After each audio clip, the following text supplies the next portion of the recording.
Sarah Mercer ripped the silver locket from her neck and hurled it into the dust at Victor Ford's polished boots.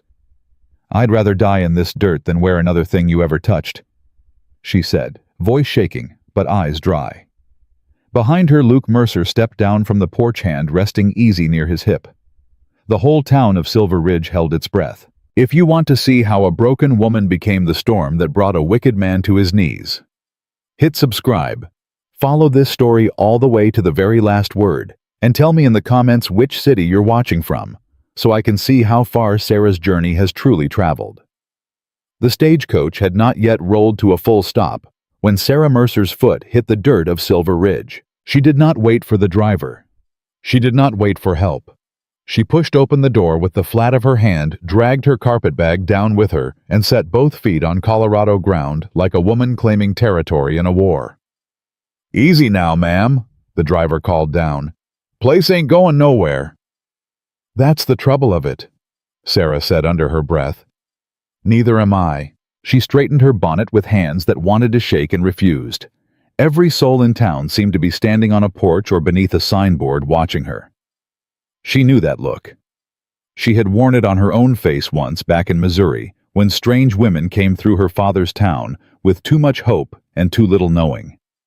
A woman in a green calico dress folded her arms across her chest. "Another one." "Another one what?" said the woman beside her. "Mail order. Look at her hands." Sarah's jaw tightened, but she did not turn. She had learned long ago not to turn when women of a certain kind talked. "Where might I find Mr. Luke Mercer?" she asked the stage driver, as polite as her tongue could manage. The driver scratched the back of his neck. "Mercer? You sure that's the name, Miss?" "Mrs." She corrected gently. "Mrs. Mercer. As of the moment I stepped down." A laugh came from the porch of the saloon. A short, hard laugh that did not have any kindness in it. "Lord Almighty," somebody said. "Did Luke finally write a letter? Quiet Pete." Sarah turned then, slow, the way a woman turns when she has decided she is done being looked at. "My husband," she said, and the word felt cold and brand new in her mouth, "is Luke Mercer. I have come 1,000 miles to meet him. Now would somebody kindly tell me where he is, or would you all prefer to keep on grinning at a tired woman like she's a circus bear?" The street went quiet. Even the woman in the green calico closed her mouth. A boy of maybe 12, all knees and elbows, came shoving through the crowd with a sack of feed half as big as he was. He stopped dead when he saw her. The sack dropped from his arms. "Pa," he said. Then louder. "Pa, you better come." "Hush now, Tommy," somebody said. But Tommy did not hush. Tommy took 2 slow steps forward, looking up at Sarah like she was a wild horse he had never seen before and wasn't sure if it kicked. "You ain't her," he said. Sarah blinked. "I beg your pardon.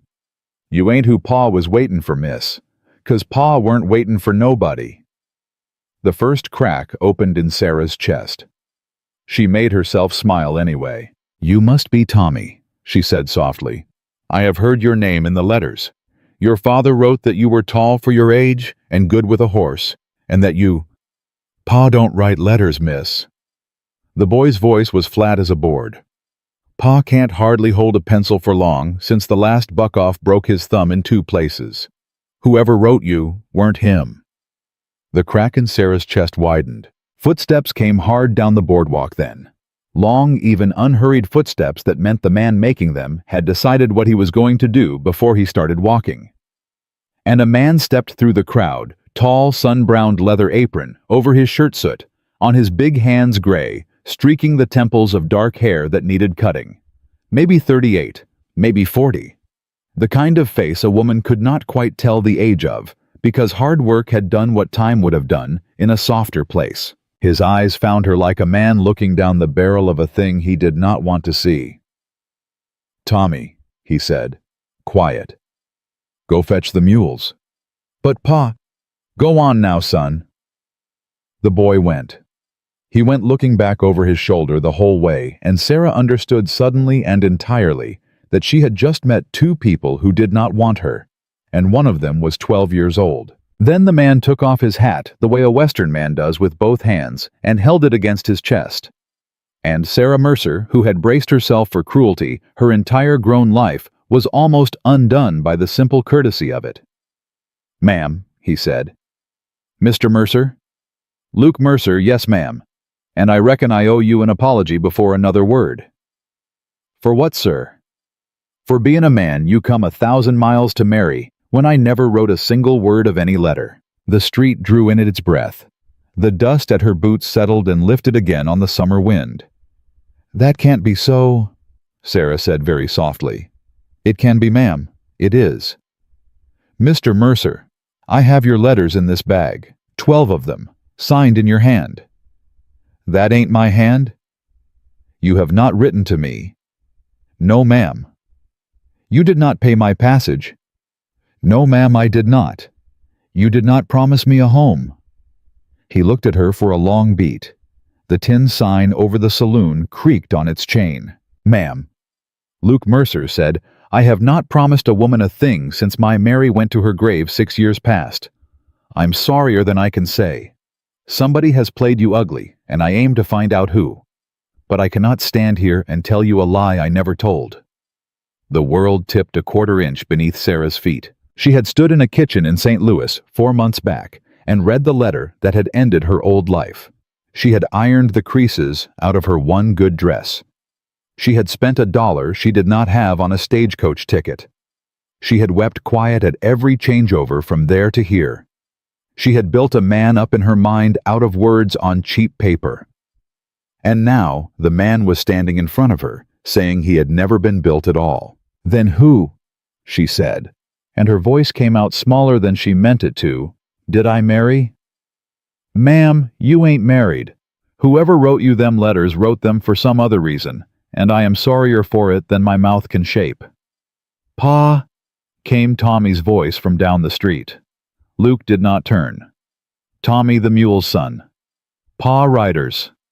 Now Luke turned, and Sarah, who had been about to sink down onto her own carpetbag and weep for the first time in 3 long years, looked past Luke Mercer's shoulder all the way down the length of Silver Ridge's only street.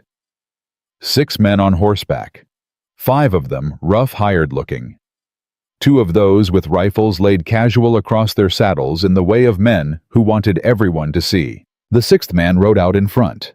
White stallion, black coat no honest rancher would wear in July. Pale hair the color of dirty straw. Eyes she would have known if somebody had taken her own from her. Victor Ford. Sarah made a sound. It was not a word. It was the small wordless sound a rabbit makes when the hawk's shadow first crosses the grass. Luke Mercer heard it. He did not ask. He did not look at her. He simply took one slow step sideways so that his body stood between Sarah Mercer and the riders, and he set his hat back onto his head, and he said low, "Ma'am, you want to step inside the mercantile?" "No," Sarah said. The word surprised her. She said it again harder. "No, sir. He'll know I'm here. He's already known.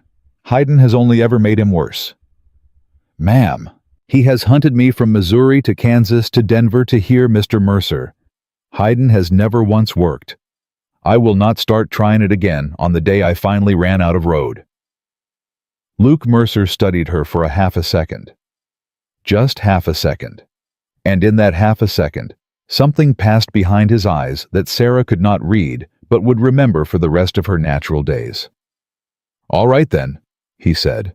"You stand where you are, and you let me speak first." Victor Ford reined in his white stallion 10 feet shy of them. He did not dismount. He smiled. That was the thing Sarah had never been able to forget about him in any of her nightmares. He smiled, like a man at a dance, like a man pleased with the world and his place in it. "Sarah, sweetheart." The word sweetheart went into her like a knife she had already been stabbed with 20 times in 20 rooms. "Do not call me that, Victor. You ran a long way, darlin'." Victor's pale eyes flicked to Luke and dismissed him in the same breath. "Forgive my manners, sir. I'm here only to collect my fiancé. Won't take but a minute." "I ain't your fiancé," Sarah said. "I never was." "Sarah." I never was Victor. Not once. Not in any house we ever stood in. There's a ring in your bag I bought for you. There's a ring in the Missouri River I threw in it. Somebody on the porch coughed a laugh and choked it back hard. Victor's smile did not move, but the small muscles around it did. Sarah knew that face. There was a scar on the inside of her left arm that knew that face better than she did. Friend, Victor said to Luke friendly as Sunday morning, this woman is mine. She is promised. She is, I am afraid to say, not entirely well in her mind. There has been a long misunderstanding between us, and I have come a great distance to set it right. I will pay you for your trouble. I will pay this town for theirs. I will pay the stage for hers. Now if you would be so kind. Sarah's hands were shaking inside the folds of her skirt. She pressed them hard against her thighs and made them stop. Luke Mercer looked at Victor Ford for what felt to Sarah like a long, long time. Then Luke Mercer said very quiet, Mister, you have made a mistake. How's that, friend? This woman is mine. The street stopped breathing. Sarah stopped breathing. Beg pardon, Victor said. Mine, Luke said again. Mrs. Mercer, married to me 3 weeks back by post and made my wife in full this morning when she stepped down off that stagecoach. So if you have come for a Miss Anybody Mister, you are too late and you are in the wrong town. Victor's smile finally cracked clean down the middle. You're lying. Am I? Sarah. Sarah stared at the side of Luke Mercer's weathered face. He did not turn to look at her. He was waiting.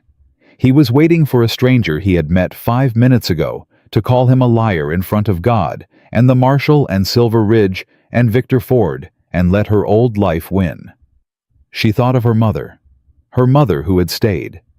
She thought of her own arm, the scar that knew Victor's face. She thought of a 12-year-old boy named Tommy holding a sack of feed too big for him, looking at her like she was something dangerous and not entirely real. Yes, Victor, she heard herself say, clear as a struck bell. I am Mrs. Mercer. The words sat in the dust between them like a thing dropped from a great height that could not now be picked up. You filthy little... That's enough out of you, mister, Luke said, and now his voice had gone somewhere that was not quiet at all. You are talking to my wife. You will mind your tongue, or you will not have the use of one.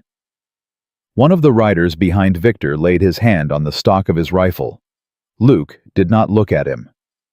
The town marshal stepped out of the shadow of the post office with a long-barreled shotgun and broke it open across his arm in a way that was not threatening and was not friendly either. Mr. Ford, is it? The marshal said. It is. Mr. Ford's Silver Ridge ain't much of a town. We got 2 streets and a church without a roof and a doctor that drinks on Tuesdays. But we do have a custom.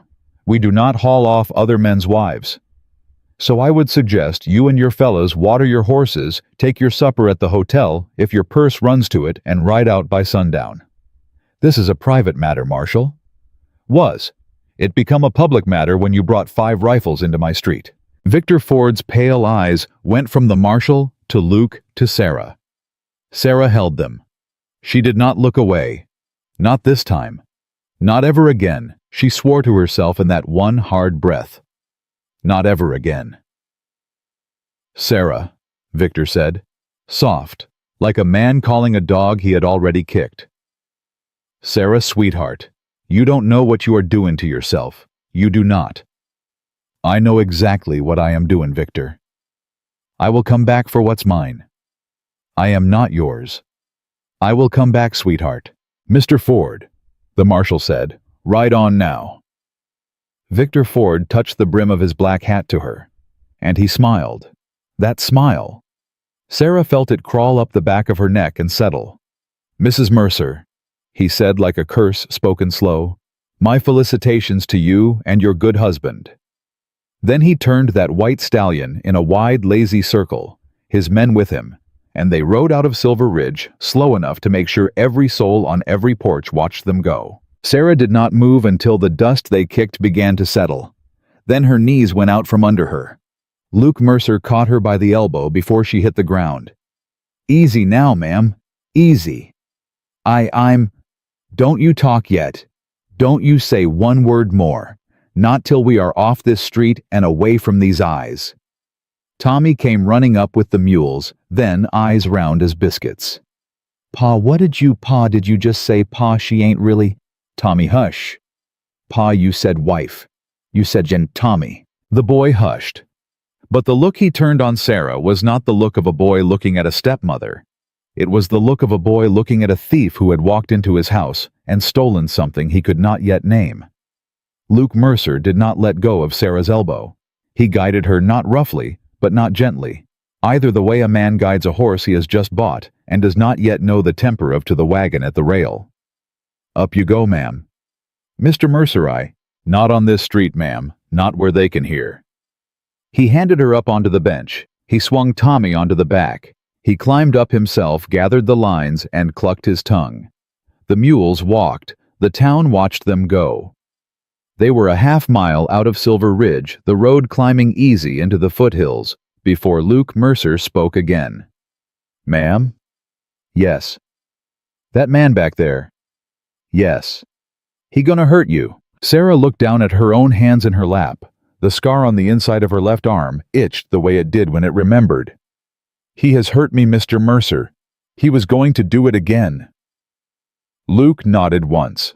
He did not say anything for almost another mile. Then he said, "I told a lie back there." "I know."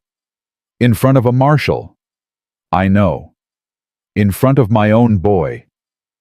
"I know what you did, Mr. Mercer. I know exactly what you did." "Did I do right by you?" Sarah turned her face toward him for the first time since the wagon had started moving. He was watching the road. His jaw was set. The soot from his smithy was still on his hands, black around the knuckles, because he had not had time to wash them before he had walked out into the street to meet his ruin. "Yes, sir," she said. "You did right by me. I will not forget it. Not while I have breath." "Then we got a problem, ma'am." "What problem?" Luke Mercer kept his eyes on the road. The mules walked on. Behind them, in the bed of the wagon, Tommy Mercer sat with his arms crossed tight and his small face stone. "The problem," Luke said at last, "is that we got till the next time that man rides into Silver Ridge to make that lie of mine into a true thing, and I do not yet know your given name." "It is Sarah, Mr. Mercer." "Sarah."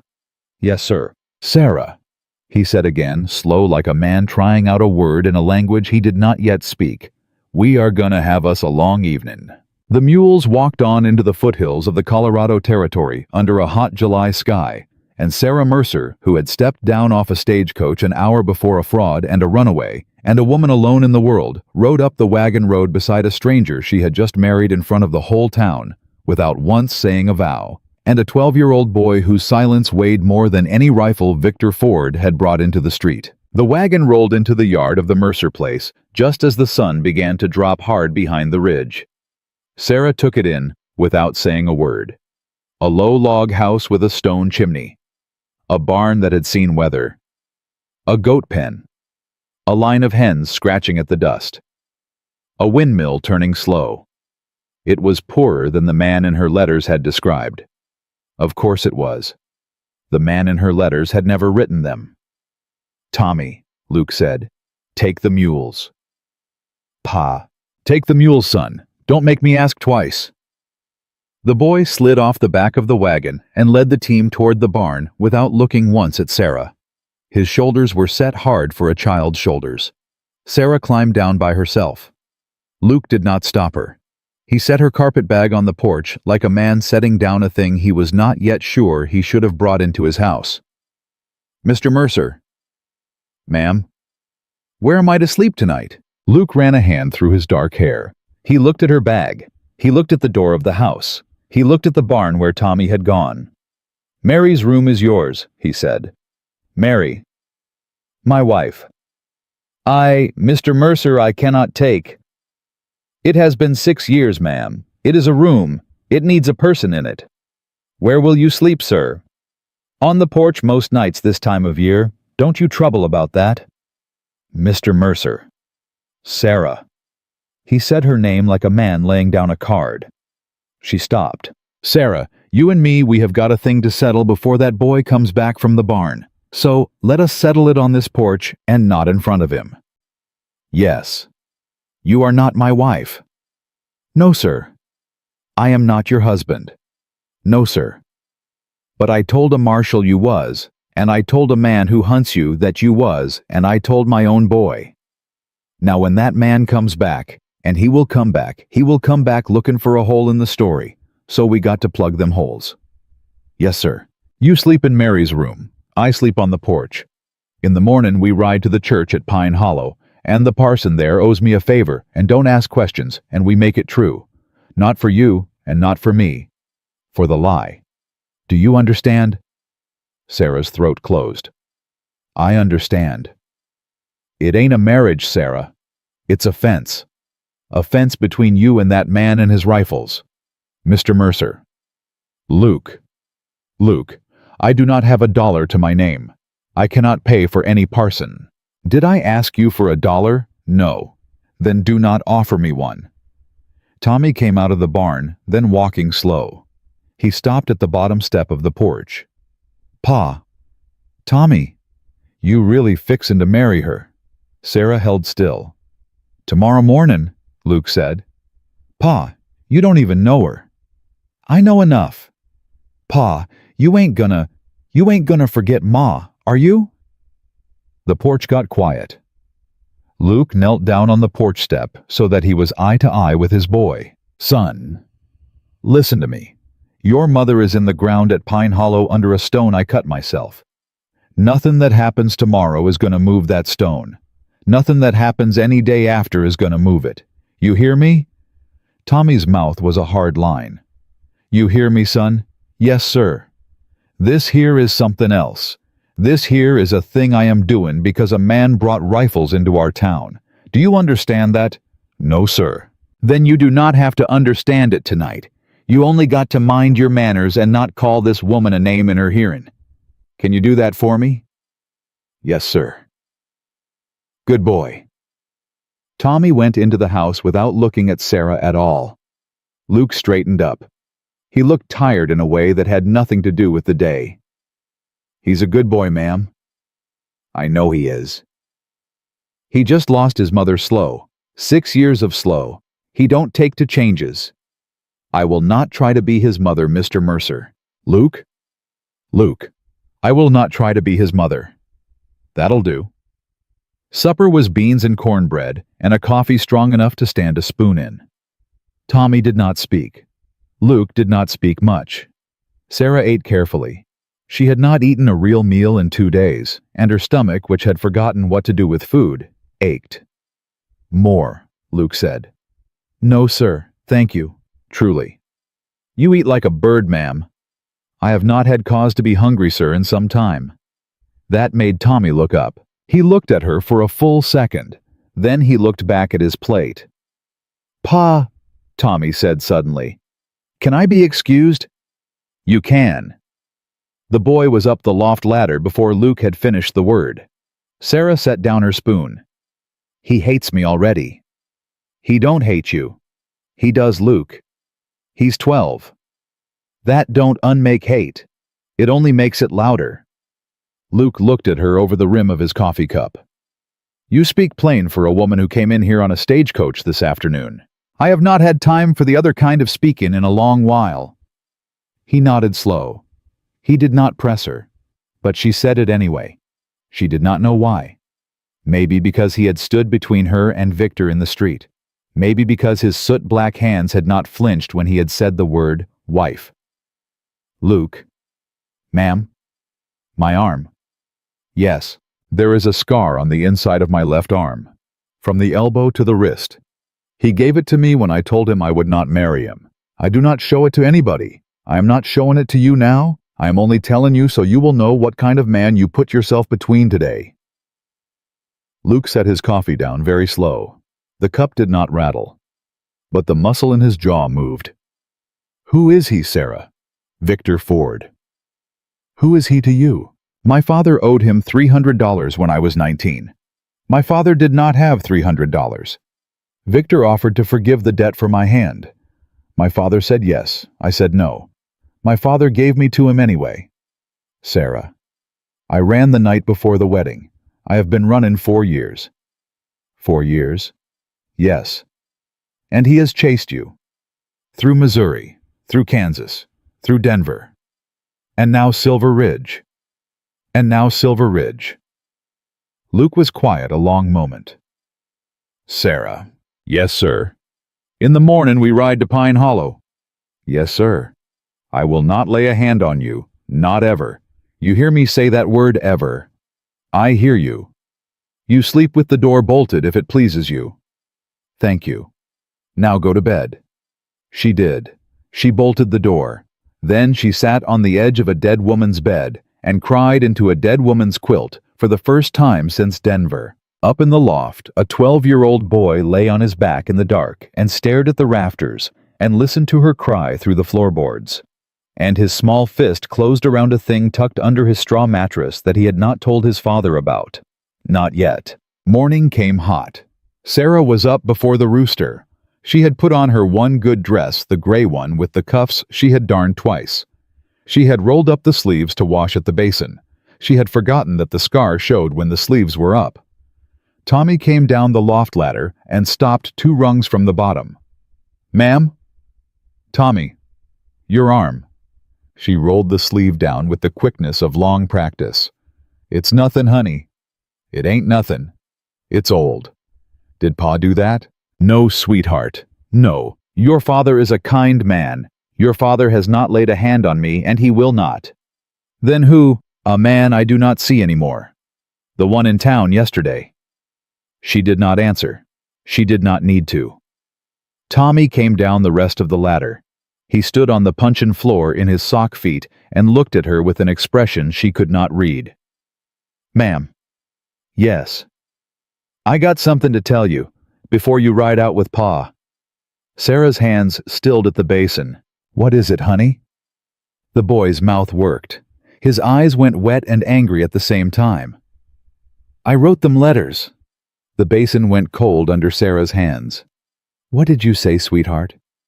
The letters, the ones you got. I wrote 'em, all of 'em. I signed Pa's name. Tommy. I taken his Sears catalog and copied his hand off the order slip on the back. I done 12 letters in 12 weeks. I sent 'em to that mail order place in Kansas City Pay keeps in his desk, 'cause it come for free. I picked your name 'cause it weren't a fancy name. I picked you 'cause you said in your letter that you was tired. Tommy. I done it 'cause Pa is sad, ma'am. He is sad every morning when he gets up and every night when he goes to bed. He don't know I see it, but I see it. He don't laugh, he don't sing, he used to sing. He cuts horseshoes in the smithy, and he don't sing anymore, and I thought if a woman come maybe he would sing again. Sarah sat down on the bench at the table because her knees would not hold her. Oh, child. I done wrong, ma'am. Tommy, I done you wrong. You come 1,000 miles 'cause of a boy with a stole pencil. And then that man come yesterday, and I seen what I done, ma'am. I seen what I done to you, 'cause if I had not sent the letters, you would not have got off that stagecoach, and that man would not have rode in, and Pa would not have told a lie in the street. And, Tommy, sweetheart, come here. The boy did not move. Tommy. He came. 2 steps. He stopped just shy of her. Tommy, listen to me. Listen to me real careful. Yes, ma'am. That man would have come for me whether your letters had been wrote or not. He has been coming for me 4 years. The letters did not bring him. The letters brought me here where your father stood between me and his rifles. Do you understand me, child? I think so. Then we will not say a word about the letters to your father. Not today. Not till I tell you we can. Do you hear me? Yes, ma'am. Now go on and put your boots on. The boy went. Sarah sat at the table with her hand pressed flat over her mouth and shook. The trip to Pine Hollow took 2 hours. Luke drove. Sarah sat beside him on the bench.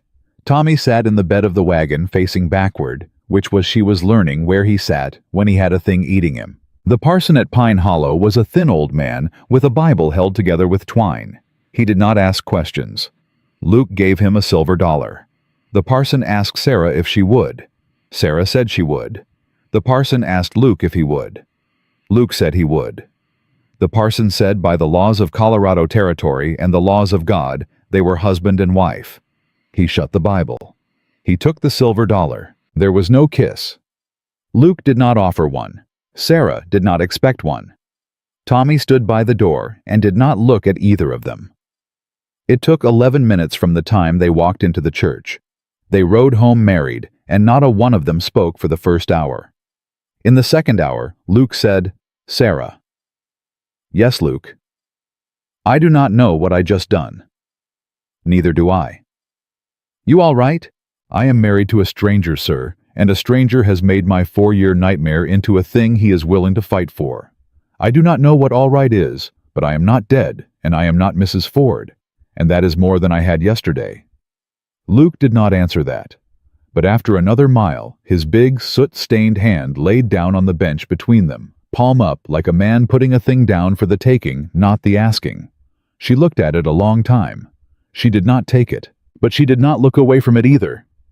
The rest of the week ran on like a thing that knew where it was going. Sarah learned the goats. The goats did not love her, but they did not hate her, which by Tommy's standards was a victory. She learned the chickens. She learned the pump. She learned that Luke's coffee, which she had thought was an accident the first morning, was deliberate, and she learned to drink it that way. She learned that Tommy did not say good morning, but he did set her mug at her place, and that this was Tommy speaking. On the 4th day, the marshal rode out from Silver Ridge. "Luke?" "Marshal." "Mr. Ford has took rooms at the hotel." Sarah's hand tightened on the porch rail. "For how long, Henry?" "He paid for the month." "The month." "Said he wanted to be a neighbor for a spell. Said he wanted to make a generous offer on a certain piece of land." "Did he name the land Henry?" "He named yours Luke." Luke's jaw moved once. "Henry, you ride back to town and you tell Mr. Ford that the Mercer place is not for sale today, and will not be for sale tomorrow, and will not be for sale the day after he is dead and buried." "I will tell him so, and Luke—" "Yes, Henry." "He is talkin' in town." "Talkin' how?" "Talkin' that your new wife ain't right in the head. Talkin' that she is a runaway from a sanatorium. Talkin' that any man who has took her in has took in a danger to his own boy. There is women in town that have heard him. There is women in town who would believe a snake on principle. There is Luke. But they will whisper to their husbands, and the husbands will whisper to their boys, and your boy goes to school down in the hollow on Mondays." Luke's hand closed slow on the porch post. "Thank you, Henry." "Luke." "I said thank you, Henry." The marshal rode out. Sarah did not turn her face away. She made herself look at Luke. She made herself say it. "Luke, I will go." "You will what?" "I will go. Tonight. I will take the mare. I will leave you a paper saying the marriage was forced, and that you can have it set aside. I will be in Cheyenne in a week. He will follow me. He will leave you alone. I will not have your boy hear those things in a schoolhouse on account of me." Luke turned and looked at her. His eyes were not soft. "Sarah." "Yes." "You finished?" "Yes." "Then you listen to me, woman. You did not come 1,000 miles to run again. You did not stand in that street yesterday and tell that man no in front of half this county just to climb on a horse tonight and prove him right. You will not do it. I will not let you do it. And do you know why? Why? Because if you ride out of here tonight, that man wins. And the next woman he buys for $300, and a debt he made up she runs. And the woman after her runs. They all run. You stop running here, Sarah, or you do not stop running ever." Sarah's eyes filled. "Luke? You hear me?" "I hear you." "Now, there is a thing we are going to do tomorrow." "What thing?" "We are going to ride into Silver Ridge, together. You and me, in the wagon, past the church, past the hotel, past Mr. Victor Ford if he is sitting on that porch. And we are going to buy flour at the mercantile, and we are going to nod to the marshal, and we are going to say good morning to the women on the boardwalk by name, every one of them, by name. Luke, they will not say it back. Most of them won't. Some of them will. The ones that do those are the women you will know in this town for the next 40 years. The ones that don't, you will not waste another breath on. But you will go in there with your head up, Mrs. Mercer, because you are not a runaway from any sanatorium. And a man who lies in a hotel does not get to write the story of who you are in the town where you live." She nodded. Once. Then again. She could not yet speak. In the doorway behind them, Tommy stood with his hand on the jamb and his face set. He had heard every word. And inside his small chest, the thing that had been sour and curled tight since the day she stepped down off the stagecoach loosened by half a turn. Just half. But half was something. The next morning, Sarah Mercer climbed up onto the wagon beside her husband of 4 days in her one gray dress with the darned cuffs, and they rolled into Silver Ridge under a hot July sun with Tommy in the back and Victor Ford sitting in a rocker on the porch of the hotel, smiling that smile, watching them come. The wagon rolled past the church and past the hotel, and Victor Ford did not move from his rocker. He raised a coffee cup to Sarah like a man toasting a bride, and he smiled. Sarah looked him in the eye and did not look away. "Easy, Sarah," Luke murmured. "Don't give him a thing." "I am giving him my face, Luke. That is all I am giving him." "That'll do." The wagon stopped at the Mercantile. Luke stepped down first. He came around. He held up his hand to her. She took it. The whole boardwalk saw her take it. "Mornin', Mrs. Halloran," Sarah said clear as a bell to the woman in the green calico from the day she had arrived. Mrs. Halloran's mouth opened, closed, opened again. "Mornin'," Mrs. Halloran said. 2 other women on the boardwalk froze. "Mornin', Mrs. Pike," Sarah said. "Mornin', Miss Bell." Mrs. Pike pressed her lips together and turned away. Miss Bell, a thin girl of maybe 19 with a dust of freckles, looked at Mrs. Pike, then looked at Sarah, then said very quiet, "Mornin', Mrs. Mercer." Sarah felt that small word like a hand taking hold of her wrist and pulling her up out of a river. "Thank you, Miss Bell." "Ma'am." Luke held the door of the Mercantile for her. She walked in with her chin up. Behind them on the porch of the hotel across the street, Victor Ford set his coffee cup down on the rail very carefully. The smile was gone now. The smile had not been for her after all. It had been for the version of her he expected to see. And the woman who had just said good morning to 3 women by name in the street in a darned gray dress was not that version. He stood up. He tipped his hat to nobody. He walked back into the hotel. That night, somebody shot Luke's bell goat through the side of the head and laid her in the yard with a torn page from a Kansas City newspaper folded under her hoof. The page was from a society column. There was a name circled on it in red. The name was Miss Sarah Calloway of St. Louis. Sarah stared at the page in the lamplight at the kitchen table. "That was my name." "I know it now." "Calloway, my father's name." "Yes." "Luke." "Yes. He has people in St. Louis. He has people everywhere. He is telling me he can put my old name back on me anytime he wants." Luke folded the newspaper page in half. He folded it again. He set it on the table and laid his big hand flat on top of it. "Sarah." "Yes." "Your name is Mercer now." "Luke." "Your name is Mercer. He can print Calloway in every paper from here to the ocean. It will not change what is on the parson's book at Pine Hollow. Do you hear me?" "I hear you." "Go on to bed." "Luke, the goat." "I will bury her tonight." "I will help you." "You will not. Tommy and me will." "You go on." She did not go on. She stood in the doorway in her shawl and watched a man and a boy dig a hole by lantern light in their own yard for an animal that had done nothing wrong, and she felt the thing inside her that had been only fear for 4 years begin to turn slow into something else, something hot, something with a shape. 3 days later, Tommy came home from the school at Pine Hollow with his lip split and his right eye swollen shut. "Tommy." "Don't fuss, Pa."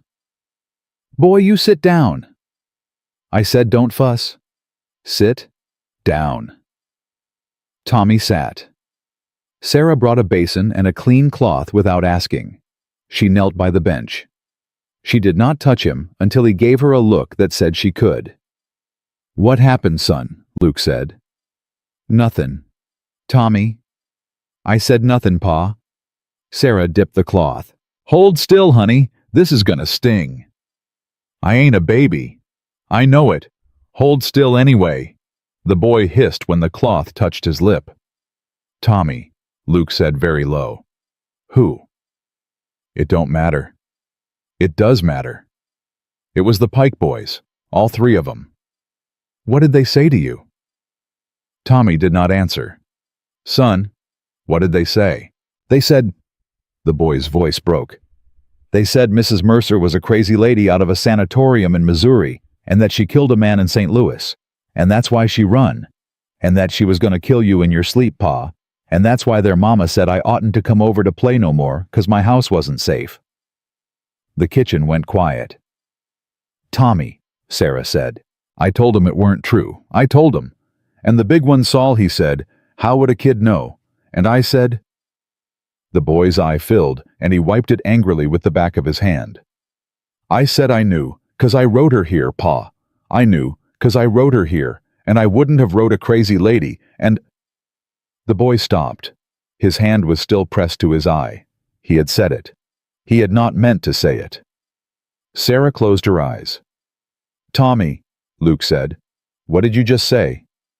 "Pa." "Tommy, what did you just say to me?" "Pa, You wrote her here." Sarah opened her eyes. She did not look at Tommy. She looked at Luke. "Luke, don't." "Sarah, you stay out of this." "Luke, he is 12 years old." "Tommy, look at me, boy." The boy looked. "Did you write them letters?" "Yes, sir." "Did you sign my name?" "Yes, sir." "Did you bring this woman 1,000 miles to my house under my name?" Pa, I done it 'cause—" "Did you?" "Yes, sir." Luke stood up from the bench so fast it scraped the floor. He walked out the back door without putting his hat on. The screen banged once, then twice, then nothing. Tommy began to cry in a hard, ugly way that 12-year-old boys cry when they have been holding it 3 days too long. Sarah set the cloth down. She put her arms around him. He did not pull away. He cried into the shoulder of her gray dress until the cuff was wet through. "I done you wrong, ma'am. I done Pa wrong. I done it all wrong." "Hush, child. He'll hate me." "He will not." "He will. He'll hate me." "Tommy, listen to me. He is a man who has just been made foolish in front of himself. That is the worst thing a man like your father can be made to feel. He has gone outside to be foolish in private. He will come back." "Will he?" "Yes." "How do you know?" "Because there is half a barn that needs hayin', and a fence post that needs sinkin', and a goat in the ground, and your father is not a man who walks away from a job. He will come back, and when he does, you will tell him the truth from the first word, and you will not stop until the last." The boy nodded against her shoulder. She held him. She held him longer than she had held anything in 4 years. Luke came back at sundown. His shirt was wet at the collar from the pump. He sat down at the table without taking his hat off. "Tommy?" "Yes, sir." "From the beginning." The boy told him. The catalog, the pencil, the 12 weeks, the mail order place in Kansas City. He told it all. He did not look at his father once. When he was done, Luke said, "Why?" "'Cause you don't sing no more, Pa." The man's face did not move, but something behind it did. "Tommy, you used to sing in the smithy. You ain't sang in 6 years, Pa. I thought a woman would make you sing."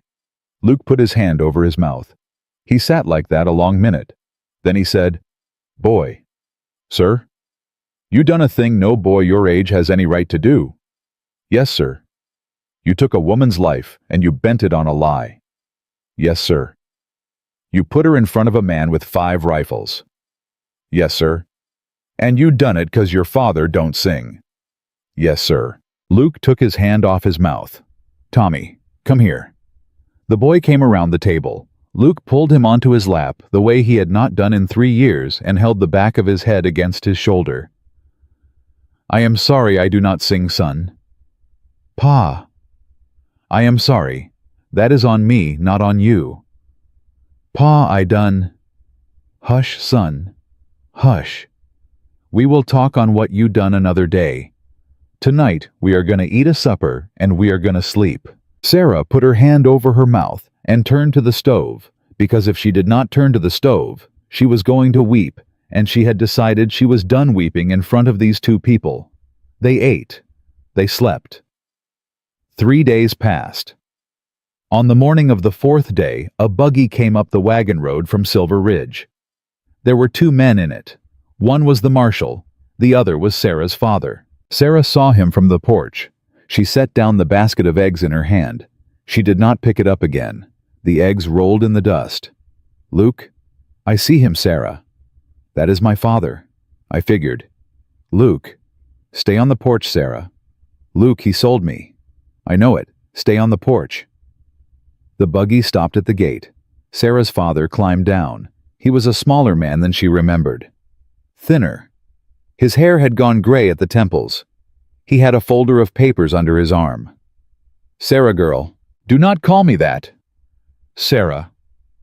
I am Mrs. Mercer, sir. The marshal climbed down slow. Luke, Mrs. Mercer, this here gentleman is Mr. Calloway out of Missouri, and he has come a long way. I am sure he has Henry. He has paperwork.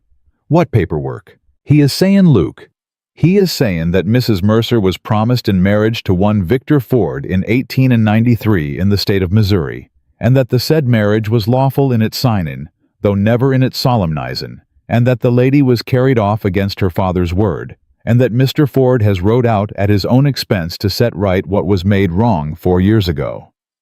Henry? I am saying what he said, Luke. I am not saying it is true. Henry, you have known me 20 years. I have. Have you ever known me to take what was not mine? I have not. Then ride that man back where he come from. Luke, the paper's got a Missouri judge's seal on 'em. This ain't Missouri, Henry. It ain't, but the seal on a judge's paper travels. Henry? Luke, I am telling you what he is saying. I am not telling you what I am going to do. I have not yet made up my own mind. Sarah's father stepped forward. Sarah, girl, you come on home with me now, and we will straighten all this out. Mr. Ford is a reasonable man. He has waited 4 years. Father? Yes, child. Look at me. He looked. Father, do you know what he done to my arm? Sarah, do you know? Sarah, men get angry, and women say the wrong things in the wrong moments. Father, she unbuttoned the cuff of her left sleeve. She rolled the sleeve up to the elbow. Slow. The whole porch saw it. The marshal saw it. Luke saw it. Tommy, who had come out behind her, saw it. The scar ran from the inside of her elbow to the heel of her wrist, white and ridged like a worm of old rope laid into the skin. Father, the man you signed your name beside in that paper, put this on my arm with a fire poker the night before our wedding, because I told him I would not marry him. He held my arm in the kitchen fire of your house, Father, while you were in the next room, pretending not to hear. Sarah's father went the color of paste. Sarah, you did hear, Father. You heard every word. I know you did because I heard you stop walking in the hallway. I heard the floor stop creaking. You stood there, Father. You stood there, and you did not come. Sarah, child, you took his money. You took it. $300, Father, for the inside of my arm. Sarah's father lifted his hand toward her. She did not move. Do not touch me, Father. Do not ever touch me. The marshal took his hat off. He looked at the scar. He looked at Sarah's face. He looked at her father. Mr. Calloway, the marshal said. Marshal. Mr. Calloway, I do believe I'm going to ride back to Silver Ridge now. But the paperwork. The paperwork, sir, is a thing a Missouri judge wrote on a Tuesday for $300 and a bottle. The arm of this woman is a thing a man burned into her with a fire poker. I do not know what they teach about the law of God in Missouri, Mr. Calloway, but in Colorado, we know how to read a scar. Marshal, this is highly. Mr. Calloway, you will ride back with me now, or you will walk. Sarah's father stood there a long moment. Then he climbed back into the buggy without his folder of papers. The folder fell to the dust. Nobody picked it up. The marshal turned the buggy. He drove it back down the road at a slow walk. Sarah's father did not. Sarah pulled her sleeve down. She buttoned the cuff. Her hands shook. She let them shake. Luke said very softly, "Sarah, don't." "Sarah, Don't, Luke. Not yet. Please." He did not. He did exactly as she asked. Tommy came across the porch and put his small hand inside hers. She let him keep it there. That was the end of the morning. The night was a different matter. The night came at a dead run on horseback with torches. Sarah heard them first. She had been sleeping light for 4 years. The hoofbeats woke her clean. "Luke." "I hear him, Sarah." "How many?" "6, maybe 7. "Tommy." "Loft." "Get him down." "Sarah, you stay." "Get him down, Luke." Luke went up the ladder 2 rungs at a time. Tommy came down rubbing his eyes. "Pa what?" "Cellar, son." "Pa, cellar." The boy went. Luke took the rifle off the pegs above the door. He took down the second one too, the old one, Mary's.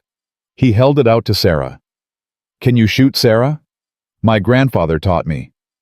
"Can you shoot at a man, Sarah?" She took the rifle. "Tonight I can." The first torch hit the barn roof at 2:30. Victor Ford's voice came from the dark. "Mercer." Luke did not answer. "Mercer, send the woman out and we will let your barn stand." Sarah whispered, "He is by the well." "I know it." "There is a man by the smokehouse." "I know it." "There is 2 more behind the chicken coop." "I see 'em." "Luke." "Yes." "He is going to burn it all down whether I go out or whether I do not." "I know it, Sarah." "Then I am going out." Sarah. "Listen to me, Luke. Listen. He thinks he has come for a girl who runs. He has not. I am going out the front door, and I am going to make him look at me, and you are going to shoot the man by the well while he is looking. Do you understand me?" Luke looked at her in the dim of the kitchen. He looked at her a long second. "Sarah Mercer." "Yes." "You are a wonder of a woman. You shoot the man by the well, Luke." "I will." She walked out the front door of the house onto the porch with Mary Mercer's rifle held low across her body, and she said into the dark in a voice that did not shake Victor. The barn was burning. The torches were lit. 5 men sat on horseback in her yard, and Victor Ford in his black coat walked his white stallion 3 slow steps forward into the firelight and smiled. "Sarah, sweetheart." "Victor." "Put the rifle down, darling." "No." "Sarah." "You burnt my goat, Victor. You burnt my barn. You sent my father. You put a lie in this town about my mind. Do you know what you have not done, Victor?" "What have I not done, sweetheart?" "You have not made me run." The man by the well moved. Sarah did not turn her head. She kept her eyes on Victor. "Victor, look at me." "I am looking, sweetheart." "Look at me." He looked. She raised the rifle. The shot from inside the house came at the same instant. The man by the well went down without a sound. Sarah Mercer did not flinch. She kept the rifle on Victor Ford's chest and she said, "The next one is yours, Victor. You ride off this ranch tonight, or my husband's second shot is yours. I will not say it twice."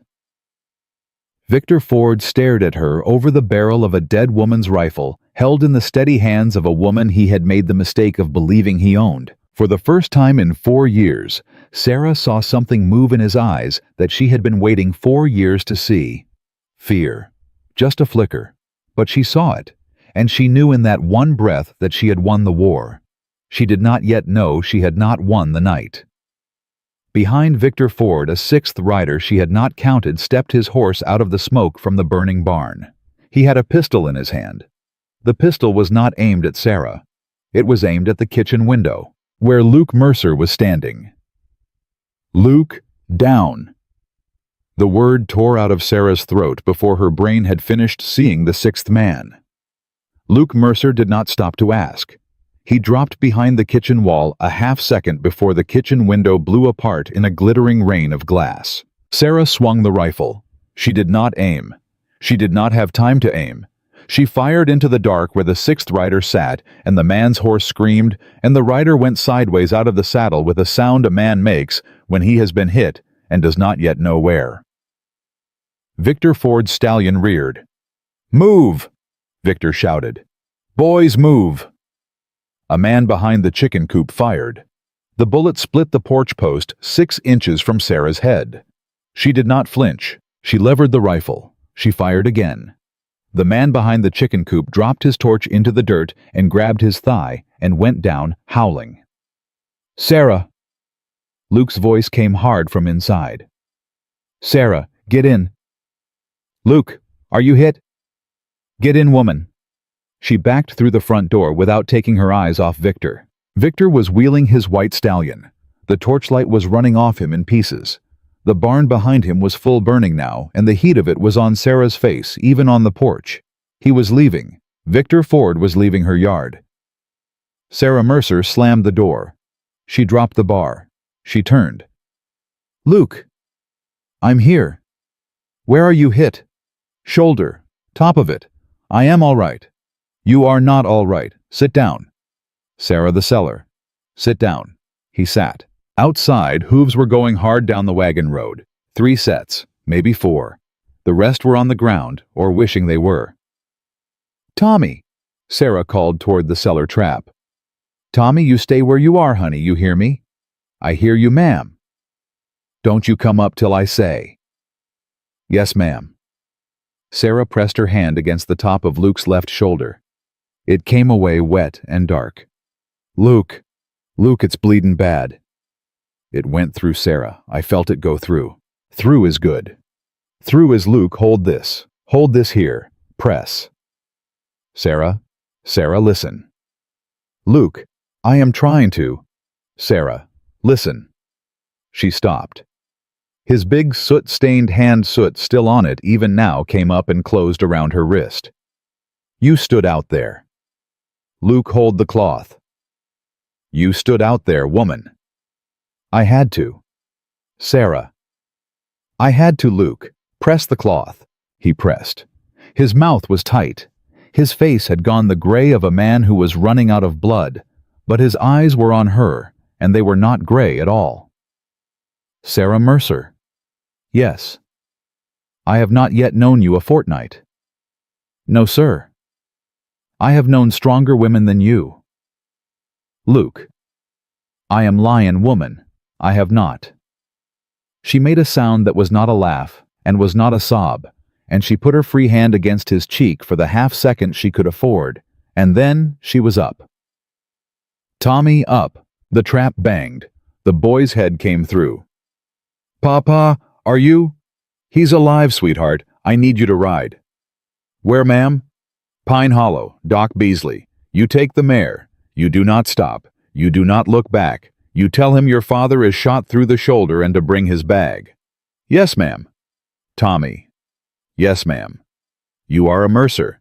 You ride like one." The boy went out the back door and across the yard at a dead run, with the burning barn lighting up his small back as he went, and Sarah did not watch him go, because if she watched him go, she would not be able to do the next thing she had to do.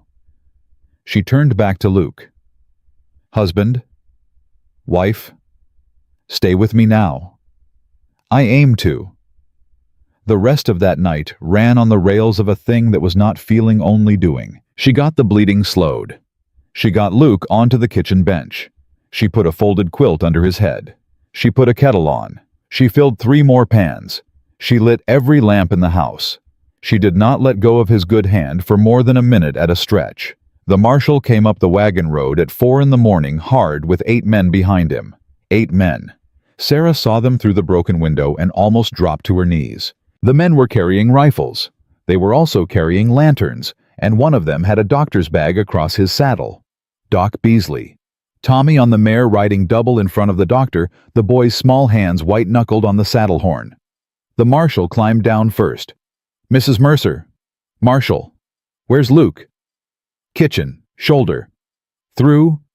"Through." "Boys, get the doc inside. Mrs. Mercer." "Marshal." "Mrs. Mercer, the barn is gone." "I know it. There is a dead man by your well." "I know it." There is another by your chicken coop alive but not happy. There is a third about a mile down the wagon road on his back beside a horse that ain't gonna walk again. And there is hoof prints going east, 3 sets of 'em, and one of 'em is a stallion. Victor. Victor. He rode out, Marshall. He rode out. Will you ride after him? The marshal took off his hat. He looked at her a long second. Mrs. Mercer. Yes. There is 8 men on this porch besides me. There is 2 of 'em that have wives that said good mornin' to you on a boardwalk a week back. There is one of 'em that owns the Mercantile. There is one of 'em that has a brother in the Pinkerton Agency in Denver, and a telegraph wire that runs to Pine Hollow. We have rode out here in the middle of a hot July night because somebody finally come and woke us up and said enough. Now we will ride after Mr. Ford in the mornin'. We will ride after him all the mornin', and we will keep ridin' till he is in a Colorado courthouse. Do you understand me, ma'am? Peel. Sarah's eyes filled. She did not let them spill. I understand you, Marshal Henry. Now you go on inside to your husband, ma'am. She went. Doc Beasley worked on Luke for 2 hours. Doc Beasley was, as everyone in 3 counties knew, a man who drank on Tuesdays. But it was not Tuesday, and his hands were steady, and when he was done, he stood up and wiped his forehead with his sleeve and said, Mrs. Mercer, he will keep. He will keep. He will keep, ma'am. The ball went clean, the bone is whole, the shoulder will be stiff till Christmas, and he will tell you about it every winter for the rest of his life. But he will keep. She covered her face with both hands then, just for a second, just long enough to take one breath that was not a breath she was holding for somebody else. Then she put her hands down. Doctor. Ma'am. Thank you. Mrs. Mercer. Yes. Pardon my speaking plain, but I have set bones in this county for 31 years, and I have not seen many things in those 31 years that I did not understand. I do not understand what was done to your arm, ma'am, or what kind of man does that to a woman. I am saying to you that the men who rode out here tonight, they understand it now. Every last one of them, and they are not going to forget it. She nodded. She could not speak. The doctor packed his bag. He went. Luke slept till mid-morning. When he opened his eyes, Sarah was sitting in the kitchen chair beside the bench, holding his good hand, and she had not slept at all. Sarah. Husband. Tommy. In the loft, asleep. He rode like a Mercer Luke. That's so. That is so. Sarah. Yes. Where is the man who shot me? Marshall took him in a wagon at sunrise. He is alive. He will live to stand in front of a judge. Victor. Rode east. The marshal is after him. Luke closed his eyes. Sarah. Yes, Luke. I have a thing to say to you. Then say it. He opened his eyes again. She had never seen them so plain. I told a lie in the street 10 days back. I remember. I called you my wife in front of a marshal. You did. I did not feel a thing about you when I said it. I said it because a man brought rifles into our town. I know. Sarah. I am not lying now. She held very still. What are you saying, Luke? I am saying I do not know when it stopped being a lie. I am saying it is not a lie this morning. I am saying I do not yet know what kind of thing it has become, and I am too shot through to think about it straight. But I do know it ain't a lie. And I ain't a man who can lay here with my shoulder full of holes pretending I do not know what I do know. Sarah's eyes filled, and this time she let them. Luke. Wife. Wife is a word for a thing that grows. Then we will grow it. Yes, Sarah. Yes.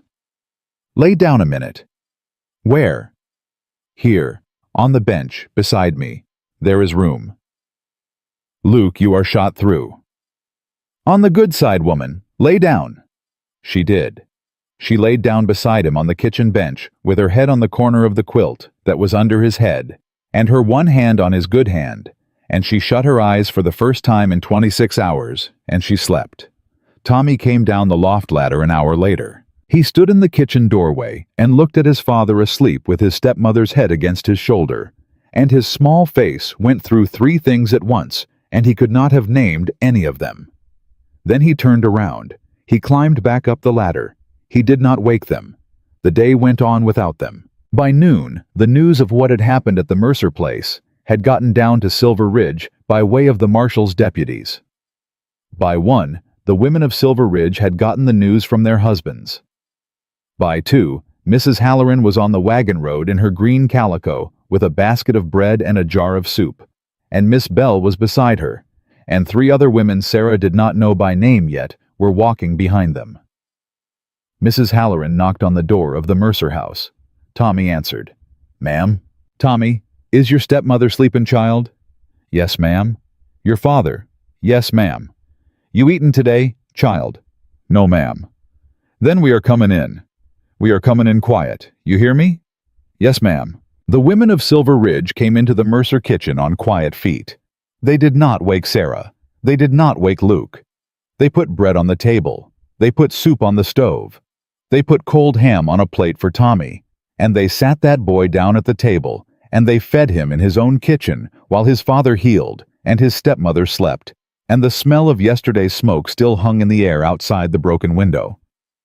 Mrs. Halloran sat next to Tommy. "Honey." "Ma'am, I owe a thing to your stepmother. I want you to tell her when she wakes up that Lila Halloran said she owed it. Will you do that for me, Tommy?" "What thing, ma'am?" "I called her another one. The day she stepped down off the stagecoach. I said it where she could hear. Another one." "Yes, ma'am, I heard it." "You heard it?" "I was carrying a feed sack, ma'am, right there." Mrs. Halloran's eyes went wet.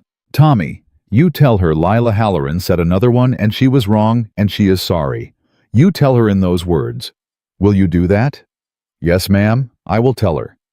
"Good boy." When Sarah woke in the late afternoon, the kitchen was full of bread she had not baked, and soup she had not made, and a pile of folded clothes on the corner of the table that included a clean shirt for Luke, and a small mended pair of boys' trousers for Tommy. And there was a note pinned to the trousers, in a careful hand that said, "Only, Mrs. Mercer, we are sorry. The Pike boys will not bother your son again. Their mother and I have spoken. L. Halloran." Sarah sat down at this table and read it twice. Then she put her face in her hands and laughed a real laugh, the first real laugh out of her in 4 years. And Luke woke up on the bench at the sound of it and turned his head and looked at her, and he had not heard her laugh before in his life. "Wife. Husband. You are laughin'. I am Luke. I do not know why." "That's all right. You don't need a why for it." The marshal came back 2 days later. He came alone. He climbed down at the porch.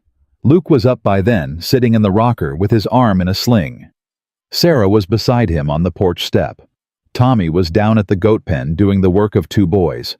Luke. Henry. Luke. I have a thing to tell you, and I do not have a way to soften it. Sarah's hand closed on Luke's good knee. Tell us, Henry. We tracked Mr. Ford 80 miles east, into the Arapaho country. We lost the trail at the river crossing. Lost it. Lost it, Luke? Henry. We have wired Denver. We have wired Cheyenne. We have wired every railhead from here to St. Louis. There is a paper out on him with a likeness on it and a reward of $500. He is a hunted man, Luke. He cannot ride into a town wearing that black coat. He cannot stay in a hotel. He cannot board a train without being looked at twice. But he is loose. He is loose. Sarah had gone very still beside Luke. The marshal turned to her. Mrs. Mercer. Marshal, I am not going to stand here and tell you that man is finished. I am going to stand here and tell you he is alone now. He has lost 5 men. He has lost his name in 3 states. He has lost the use of any town he ever rode into. He is a wolf without a pack. A wolf without a pack does one of 2 things, ma'am.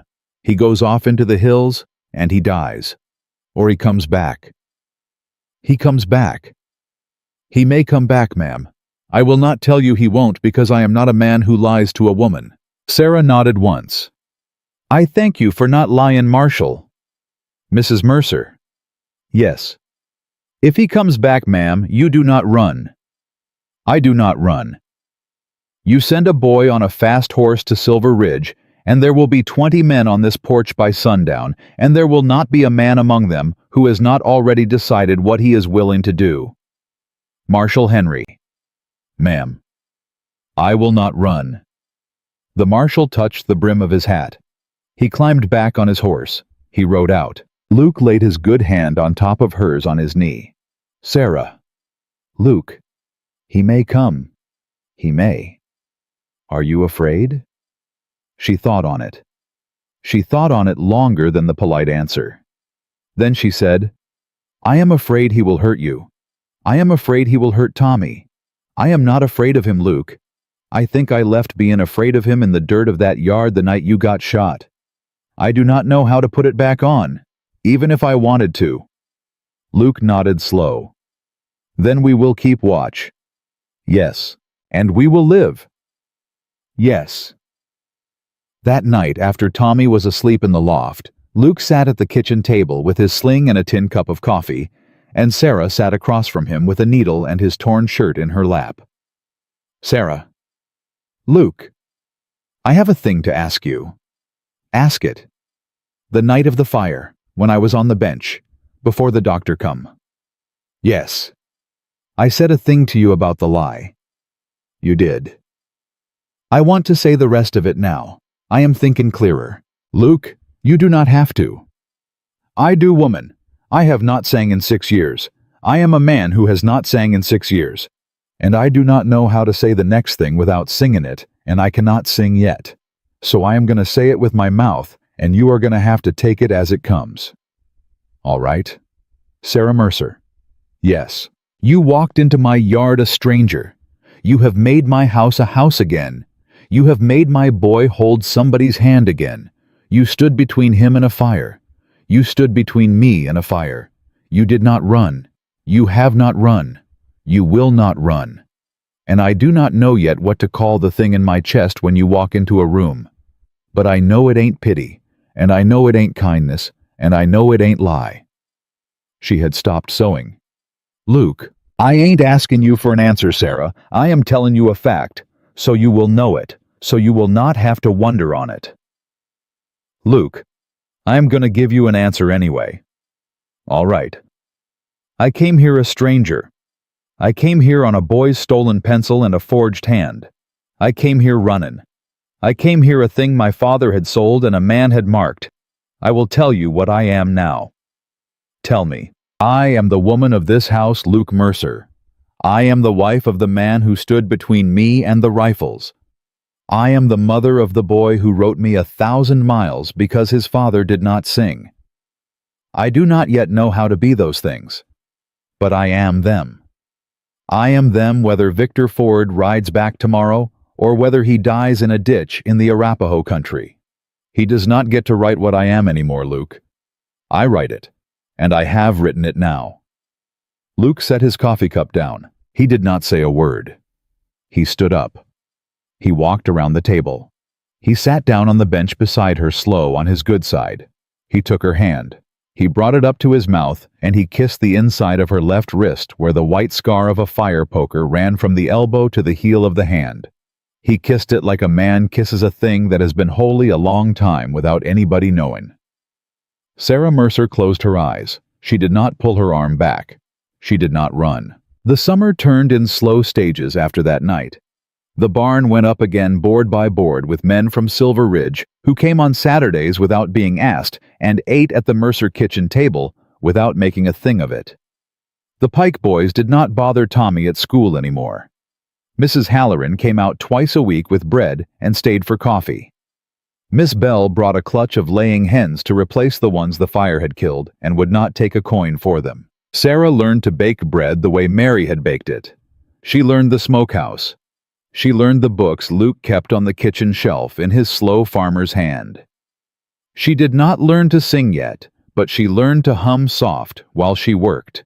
And one morning, Luke came into the kitchen and stopped in the doorway and listened to her humming over the basin, and did not say a word. And she knew he had stopped, and she did not stop humming. 3 weeks went by. No word came from Victor. 4 weeks. No word. 5. Henry rode out yesterday, Luke said one evening on the porch, his arm out of the sling now and his shoulder still stiff. Said the Pinkertons in Denver got nothing. Said the wires from St. Louis got nothing. Said the man has gone underground. Underground. That's the word he used. Luke. I know. Underground is not gone. I know it, Sarah. She set down her mending. Husband. Wife. I am tired of waiting for him. I know that too. I am tired of jumping when a horse comes up the wagon road. Yes. I am tired of teaching Tommy to look twice down the road every time he goes out the door.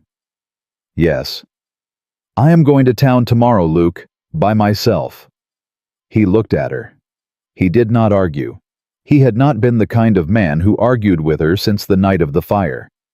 Why by yourself? Because I have been Mrs. Mercer for 6 weeks, and I have not yet walked into Silver Ridge alone. And if I do not walk into Silver Ridge alone, then he won. Underground or not, he won. And I will not have him win one more day. Take the mare. I will. Take Mary's rifle. I will. Sarah. Luke. Come back to me. I will. She rode in at noon. She tied the mare at the rail in front of the mercantile. She stepped up onto the boardwalk, and the women on the boardwalk did not stop talking when she passed, the way they had stopped talking the first day. They nodded to her. Mrs. Halloran called out, "Mornin', Mrs. Mercer," and Miss Bell set down her broom and came over to ask after Luke's shoulder. Sarah went into the mercantile. She bought flour. She bought sugar. She bought a tin of peppermints because Tommy had a tooth for peppermints and would not say so. She paid in coin from a small leather purse Luke had set on the kitchen table the morning before, without saying a word about it. She walked out. She walked across the street to the hotel.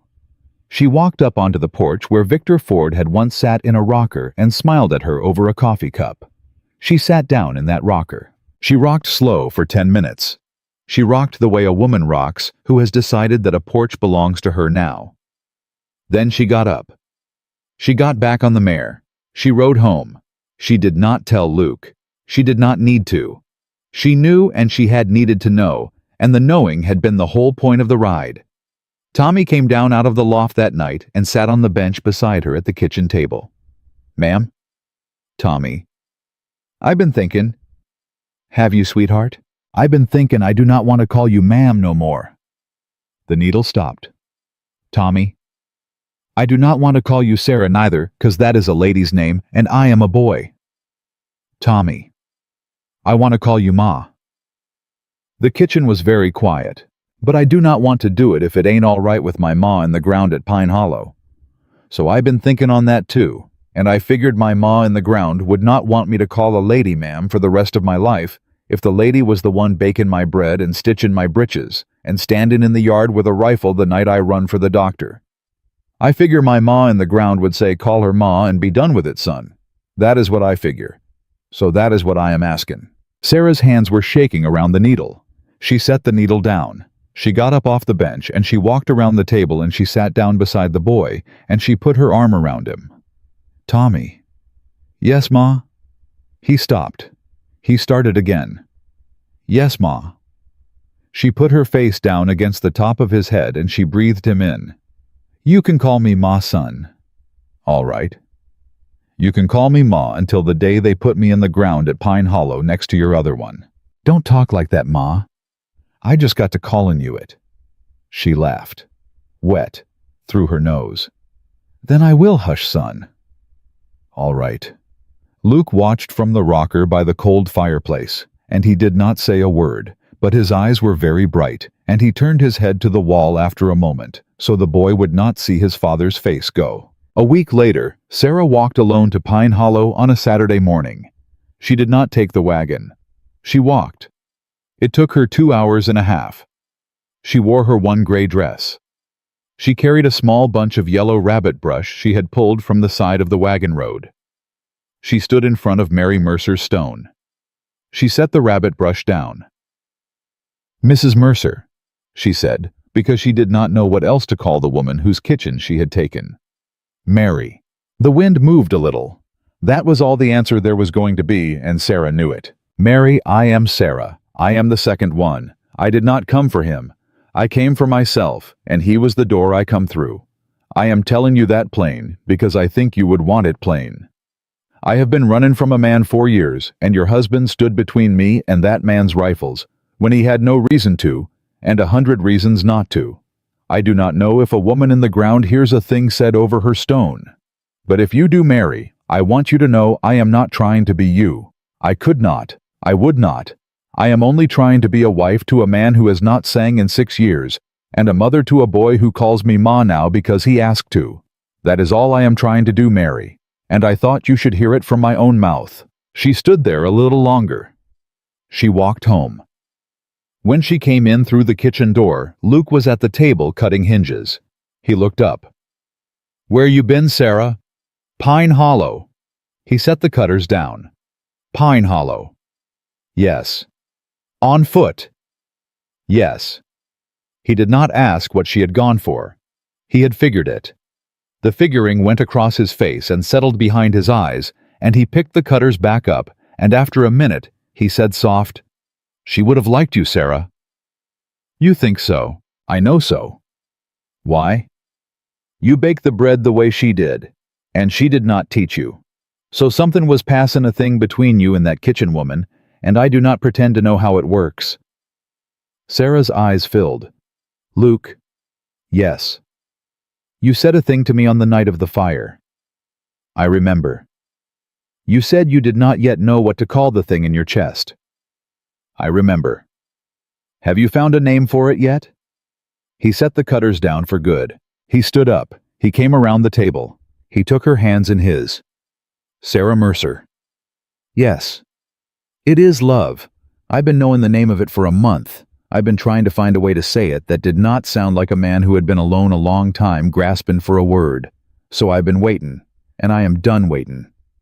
"Luke, I love you, woman. I love you in a kitchen, and I love you in a yard, and I love you with a rifle in your hands, and I love you with a needle in your hands, and I love you when you walk to Pine Hollow on foot to talk to a stone. I love you, and I have not sang in 6 years, and I do not know if I will sing tomorrow, but I am going to try." "Luke, now you say it back if you got it to say. And if you have not got it yet, you say so, and I will not ask again till you do." "Luke Mercer?" "Yes, I have got it to say." "Then say it, woman." "I love you. I do not know when it begun. I think it begun in the street when you said the word wife in front of a marshal for a stranger. I think it grew when you knelt in front of your boy and told him a stone in the ground would not move. I think it set when you kissed my arm at this table. I love you, Luke. I love you. And I am not afraid to love you, and I have not loved a thing in 4 years without being afraid of it, and that is how I know." He kissed her then, for the first time, on the mouth. Once soft, like a man laying down a thing he had been carrying a long while. Tommy was, of course, on the loft ladder. He scrambled up 2 rungs and pretended he had been in the loft the whole time. They let him. The wedding was at Pine Hollow on the 2nd Saturday of September. It was the 2nd time Luke and Sarah had stood in front of the parson with the Bible held together with twine. It did not look like the first time at all. The first time had taken 11 minutes in a half-empty church for a silver dollar.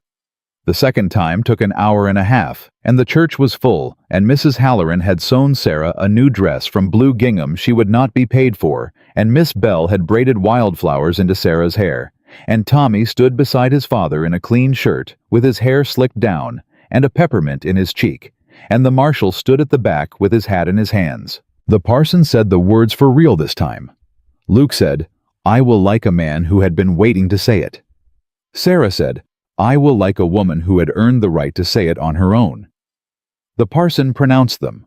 Luke kissed his wife in the front of a full church, and the women of Silver Ridge clapped, and the men stamped, and Tommy Mercer, who had written 12 letters in 12 weeks with a stolen pencil, because his father did not sing, cried clean through the back of his clean shirt. They drove home in the wagon at sundown. That should have been the end of it. It was not. 3 nights later, the dog at the goat pen began to bark sharp, the way the dog barked when something on 2 legs was on the property and not on horseback. Luke was already up. He had heard the bark a half second before Sarah. "Stay here, Sarah."